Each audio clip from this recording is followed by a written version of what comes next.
let's talk about active labor. So active labor is when your contractions are 5 to 3 minutes apart, they're lasting a minute, and they are strong. You are having to work really hard through these contractions. And this is the moment where you really have to lock in, dig in deep, and work hard. And I really want to give you the skill set you need to work hard through your labor, but not suffer through your labor. This is the hill I will die on as a childbirth educator, that there is a difference between working hard through labor and suffering through labor. So let me break it down for you so you can work with your body instead of against your body. So to start off, let's talk about something called the fear, tension, pain cycle.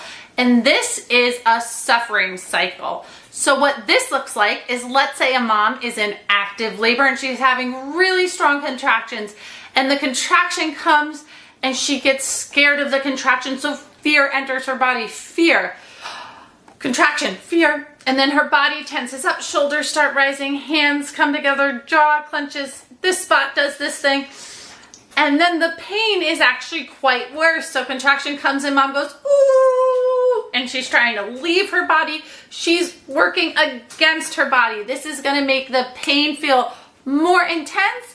This is also going to slow things down, because if you're clenching here, you're clenching down below. But there is another option. So the other options that I teach are focusing on the 3 B's of birth and the 3 R's of birth. This will take you out of that suffering cycle and into an empowered cycle. So let's break it down. The 3 B's of birth: your baby, your breath, and your body. So let's start with your breath. I want you to really focus on taking long, slow, deep breaths to your baby. People ask me all the time, what's the best way to breathe in labor? What's the tip, the trick, the way through? For me, I think long, slow, deep breaths to baby is the simplest, best advice I can give you. What does that look like? So what I want you to visualize doing is taking a nice, big, deep breath through your nose. Visualize that breath going all the way down to your baby and then all the way up. So let's practice again. In through your nose and out. Beautiful. So now you've connected your breath to your baby. Now I want to connect your breath to your body. So what does that look like? Movement is so important in labor. It's one of the most important things. And I want your movement to be synced with your breath work. So most people these days know what a birth ball is. I don't have one with me right now, but I'm going to talk you through this. So let's say you're sitting on a birth ball. One of the best things you can do is pelvic tilts. So that's just simply rocking your hips back and forth. When you're doing that, what I want you to visualize is that breath going to baby and syncing up your inhale and your exhale with that movement. Let me show you. So you take a big deep breath in through your nose and rock back, and then with the exhale, come forward. So it's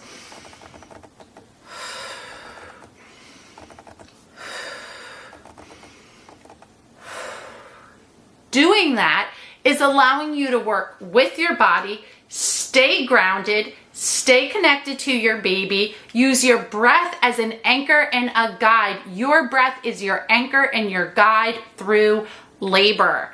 And this is also regulating your nervous system. So a lot of times when these contractions are getting stronger and labor's getting more intense, it's fear, it's doubt, it's anxiety that actually is harder to manage than the intensity of what your body is doing.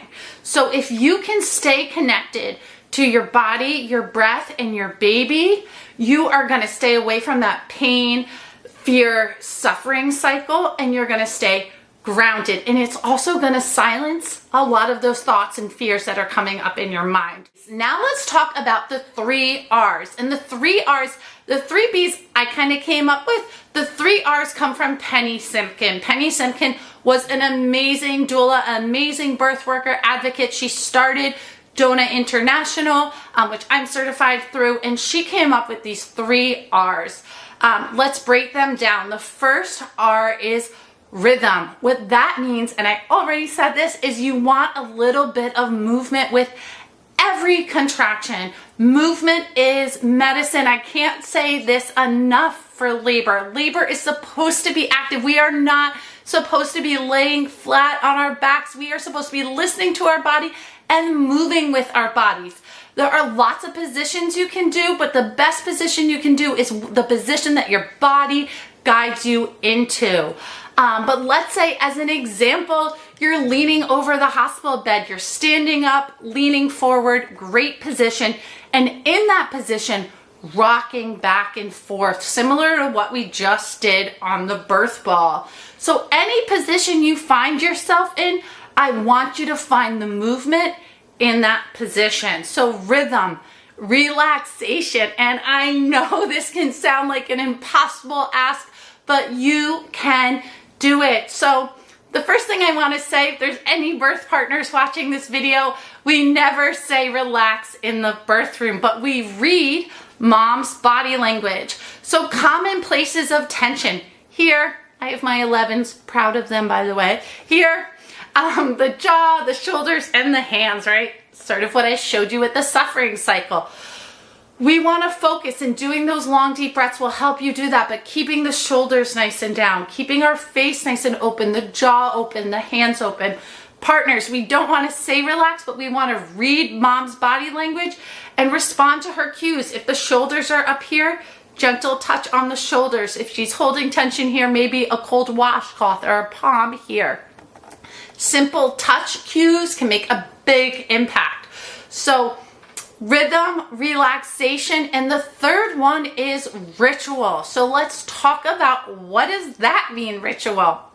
Ritual means you repeat what's working for as long as it's working. So maybe it is sitting on that birth ball doing pelvic tilts, and then when the contraction passes, remember, the contractions come and they go. You always get a break in between. It's incredible. When the contraction ends, you want to deeply rest. So let me just act it out for you. Contraction comes. I'm doing my breath work. I'm doing my movement. Contraction passes. I rest. Maybe I take a sip of water. I close my eyes. I'm recovering. Contraction comes and I jump back in. This is the ritual. And I always put in there with ritual rest as kind of a bonus. Remember, you have to surrender to the rhythm of birth. Birth is naturally a rhythm of contraction, hard work, recovery. Hard work, recovery. It's just as important how you work through your contractions, how you rest and recover in between them. Okay, I hope that helps. That's all for today. See you next time.